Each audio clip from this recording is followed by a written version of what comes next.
Hi again everyone, welcome back again di Bitcoin Update. Happy Friday buat teman-teman semuanya. So welcome Desember. Tak terasa sudah masuk bulan Desember, bulan depan udah Januari 2024, udah New Year ya teman-teman sekalian. Semoga 2023 ini menjadi perjalanan yang mungkin lebih baik lagi buat teman-teman semuanya, dan perkembangan itu bisa kita bawa ke arah yang lebih baik lagi pada 2024. Amin ya teman-teman. Dan yang paling penting adalah sehat selalu lah, itu menjadi yang utama lah ya, menjadi harga yang paling mahal di dalam menjalani kehidupan. Alright, so by the way, before kita start lebih jauh, saya pengen inform buat teman-teman yang tergabung di Advance Group pada periode Desember. Ingat, hari Selasa tanggal 5 kita akan ada webinar. Make sure kalian mampir di webinar itu. Nanti kita akan banyak bahas seputar pemanfaatan market dan bagaimana memanfaatkan Discord dengan baik. Alright, so kita bakal quick update aja untuk Bitcoin hari ini. Jadi so far yang saya ngelihat Bitcoin itu udah mulai nanjak lagi. Tadi malam saya sempat notice sebetulnya hampir close di bawah VWAP. Tapi 5 menit menjelang closing, ternyata harga itu balik lagi dan close dekat dengan VWAP. After that, reaction candle-nya lagi-lagi juga cenderung bullish, sedikit di atas VWAP. Ini memberikan konfirmasi bahwa VWAP di sini masih berfungsi sebagai jaring atau sebagai area support ya. And I think apa yang terjadi tadi malam itu bisa dikonsider sebagai fake out juga. Nah, teman-teman, kalau kalian notice kemarin di previous update ya, itu saya sempat ngasih mark berupa IDM. Jadi buat yang nggak tahu IDM itu apa, IDM itu adalah inducement. Kalian bisa cek by Google, artinya apa gitu ya. Kalau misalkan inducement terjadi pada saat market dalam keadaan bullish, itu sebenarnya itu bisa jadi pemanfaatan sebagai entry setup untuk long yang ideal. Akan tetapi yang saya kurang, ya bisa dibilang saya kurang expect adalah koreksi pada Bitcoin itu hanya sebatas membentuk yang namanya falling wedge saja. Tidak jauh lebih rendah lagi hingga testing ke area demand-nya. Padahal kalau kita lihat di bigger pictures, ini sebenarnya masih dalam sebuah trend line. Jadi kemarin kalau kita ada ekspektasi harga bisa balik turun sampai mendekati demand aja, itu sebenarnya udah bagus banget. Bisa jadi setup long yang sangat-sangat menarik karena risknya kita jadi lebih kecil. Penempatan stop loss bisa di previous low dan opportunity yang kita bisa dapatkan tuh cukup tinggi. Meanwhile, kalau teman-teman long mungkin dari posisi yang saat ini terjadi ya pada Bitcoin setelah dia berhasil breakout, ini sebenarnya secara risk reward menurut saya nggak terlalu menarik. Misalkan teman-teman spekulasi deh long gitu ya, somewhere in the middle ya, mungkin kayak gini. Stop loss kalian di mana? Udah pasti di previous low ya, misalkan kalian tempatkan di previous low. Maka next target kalian itu harus jauh lebih tinggi dan kalian harus expect Bitcoin bisa breakout. Permasalahannya adalah Bitcoin dalam beberapa hari terakhir itu selalu gagal breakout dari range tersebut. Jadi kita butuh benar-benar kesempatan di momen dan timing yang sangat tepat, baru kemudian bisa memanfaatkan entry long position by this high level. Ya lebih kurangnya seperti itu. Kecuali teman-teman misalnya begini. Tapi Vin, bisa nggak kalau misalkan entry pada saat breakout? Oke, misalkan pada saat breakout, berarti Anda butuh konfirmasi. Let's say kita pakai time frame 30 menit deh sebagai konfirmasinya. Tepatkan stop loss di previous low dan target point di high point sebelumnya aja, ini risk reward hanya dapat 1:1,45. Which is sebenarnya masih kurang menarik juga. Makanya kalau buat kita sebagai pedagang, ibaratnya kalau kita pedagang ya pasti kan pengennya tawarnya semurah mungkin dong untuk harga modal kita.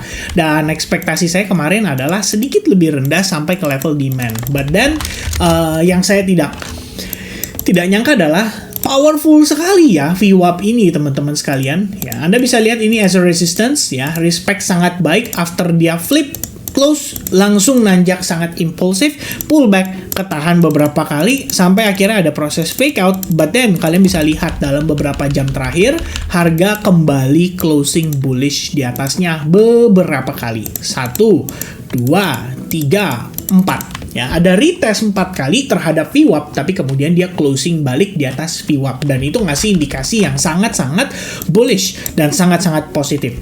Nah, saat ini teman-teman, Bitcoin technically udah lagi dalam ongoing atau proses creating higher high. Nah, mungkin teman-teman perlu mempertanyakan ya, atau nggak perlu mempertanyakan sih. Lebih tepatnya apa sih yang bisa menjadi trigger kenapa Bitcoin cenderung baru rally begitu masuk sesi Asia? Ini menurut saya unik sekali. Kemarin itu sebenarnya malam 8:30 itu ada PCE Price Index. Ini adalah inflation rate. Dari segi angka sebenarnya ngasih tahu ke kita The Fed udah nggak mungkin naikin suku bunga di Desember. Why? Karena cooling down di inflasi sudah terjadi. Bayangin 3,7% turun jadi 3,5%. Good number. Kemudian 0,3% yang month over month turun jadi 0,2%. Good number. 3,4% turun jadi 3%. Very very good number. 0,4% penurunan inflasinya dan 0,4% turun jadi 0%. Ini adalah PCE Price Index yang month over month. Personal spending 0,7% turun jadi 0,2%. Ini artinya demand di pasar itu semakin berkurang.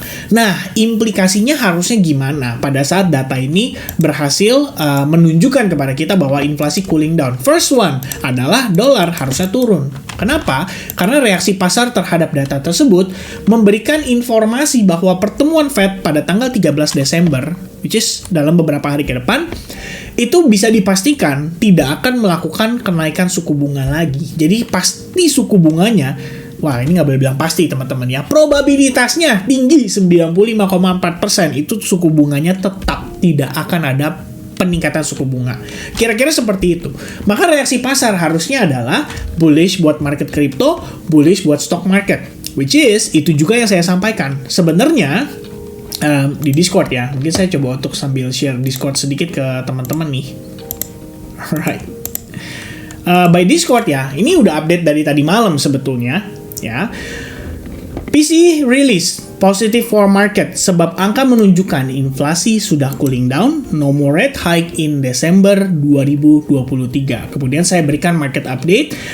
Probably di sini ya guys, progress BTC kelihatannya akan dibawa koreksi lagi ke harga di bawah ya. Ini sebenarnya ekspektasi saya tadinya. Dari efek data harga PCE hari ini tampaknya tidak ada perubahan market. Nas dan S&P 500 malah cenderung memerah pasca New York Stock Exchange Open. Probably BTC juga akan ikut ketarik. Ada beberapa view saya sebenarnya cenderung mix. Pertama, ada yang masih oke di buy atau long. Tentunya karena struktur Bitcoin itu bullish. Tapi di sisi lain kita antisipasi kemungkinan turun yang bisa menginvalidasi setupnya. Saya udah beberapa update ya di altcoin analysis. Jadi teman-teman sebenarnya kalau kemarin bisa cek tuh banyak banget ya. Ada optimism, kemudian ada Pendle, kemudian ada Bitcoin Cash malah cenderung bearish ya. Kemudian ada Ape yang harusnya malah bullish tapi dia malah cenderung bearish. But then we have another thing ya. We have another altcoins. Ada VeChain, OGN, Blur ya, TIA yang kemarin bullish banget waktu kita analisis. Kemudian kita punya Avalanche juga yang sama-sama view-nya cenderung bullish. Kita punya High Street yang sama-sama cenderung bullish. Kita punya GRT yang juga perspektifnya itu cenderung bullish. Dan masih banyak lagi teman-teman sekalian. So technically sebenarnya apa yang terjadi pada Bitcoin menurut saya itu sudah terantisipasi. Akan tetapi yang menarik adalah kita harus melalui proses manipulasinya dulu ya. Begitu data rilis, dollar index itu nggak langsung turun ya, reaksinya malah cenderung positif. Kemudian Nasdaq itu cenderung turun, S&P 500 juga sama cenderung turun pada saat rilis data. Tapi kemudian lucunya begitu menjelang New York close, reaksi pasar kembali membaik, pulih 100%, balik di atas para proses penurunannya. Dan saat ini kalau kita lihat S&P 500 ini kan lagi creating consolidation nih guys ya. Kalau misalkan dia successfully breakout, saya rasa bisa ngasih impact yang cukup positif lah untuk Bitcoin memfollow up buying momentumnya saat ini dengan cukup baik. Itu pertama.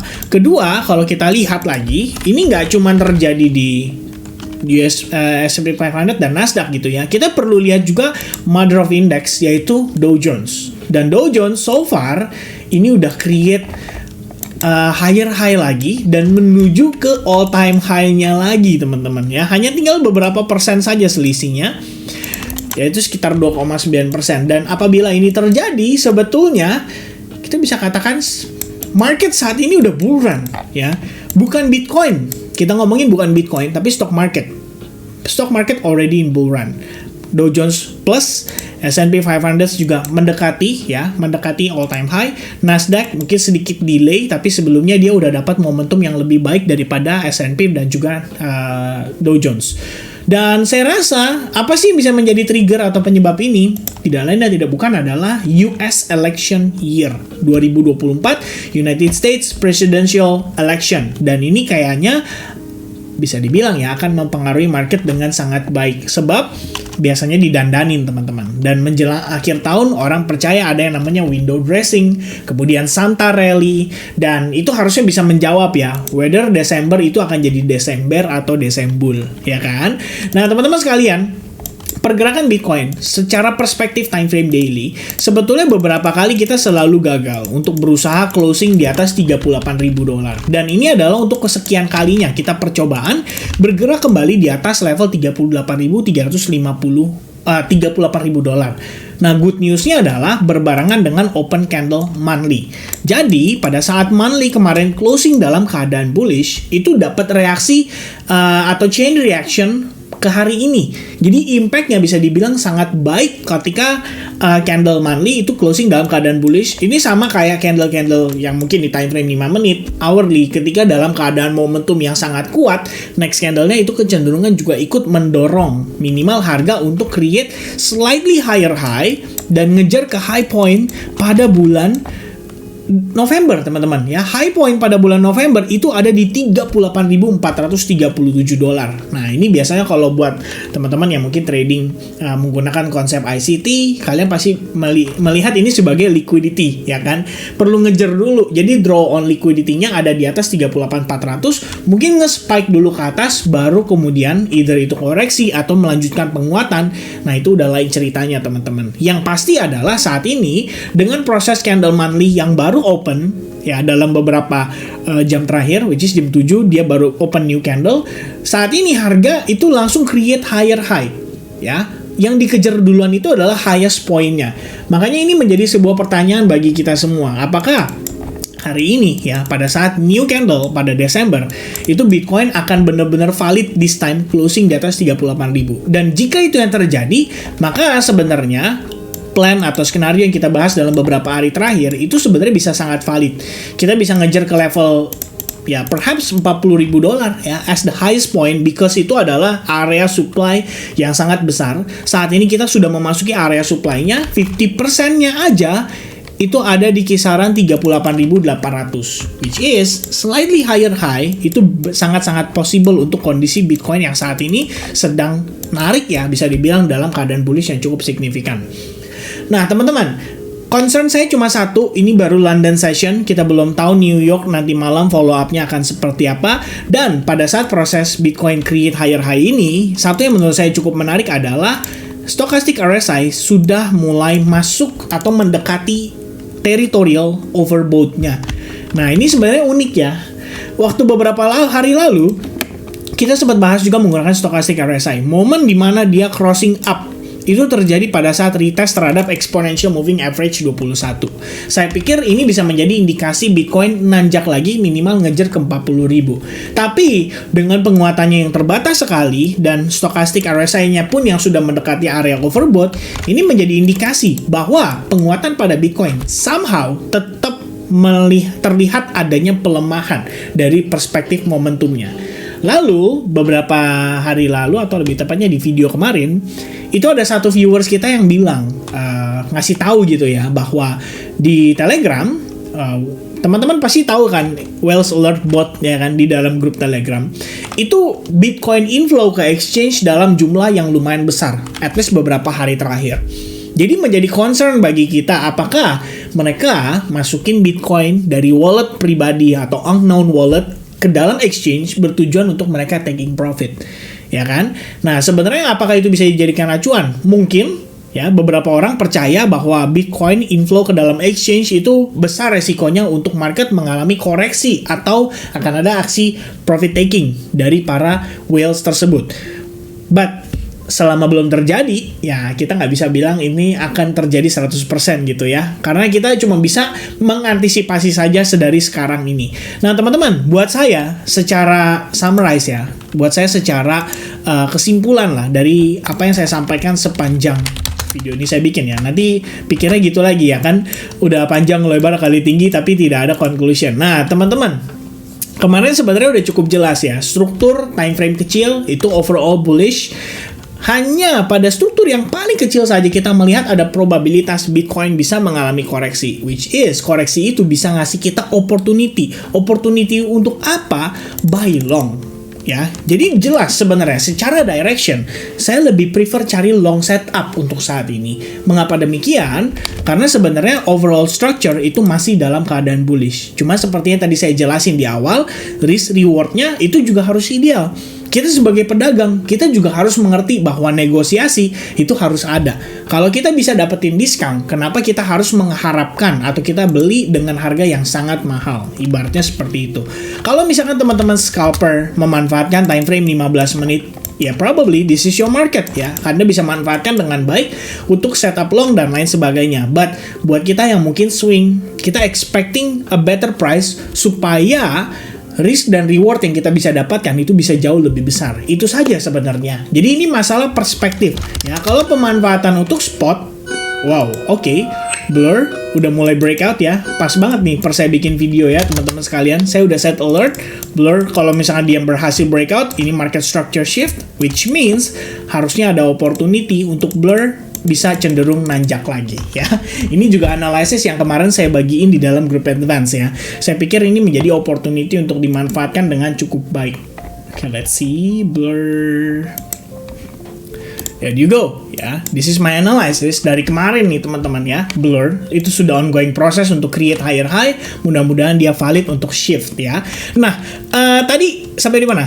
Oh ya, kesimpulan teman-teman ya, sorry kepotong. Kesimpulannya adalah, yes, saya personally ngelihat Bitcoin hourly still bullish, daily still bullish. Cuma saya selalu remind ke teman-teman satu aja, kondisi market ketika sudah dalam keadaan naik terbatas, itu biasanya diiringi dengan koreksi yang besar atau major. Jadi bukan berarti saya nakut-nakutin, tapi lebih kepada teman-teman, bolehlah kita ada persiapan dalam segi USDT atau mungkin dalam segi cash. Untuk apa? Untuk belanja ketika Bitcoin kasih kita diskon. That's it, everybody. Itu yang saya coba untuk sampaikan. Ya, mudah-mudahan cukup jelas. Penjelasannya udah panjang kali lebar kali tinggi. Diakhiri dengan summarize. Nanti dibilangnya kurang clear lagi. Tapi ya itu sebenarnya kembali lagi tergantung masing-masing ya gimana menginterpretasikan apa yang saya sampaikan di dalam video update ini. So thank you so much buat teman-teman yang udah nonton video ini sampai finish. Mudah-mudahan informasinya bisa bermanfaat. Sampai jumpa kembali di update untuk altcoins berikutnya berdasarkan first comment dari video pancake yang tadi malam saya upload. So yeah, I guess that's it. Cheers everybody. Bye-bye guys.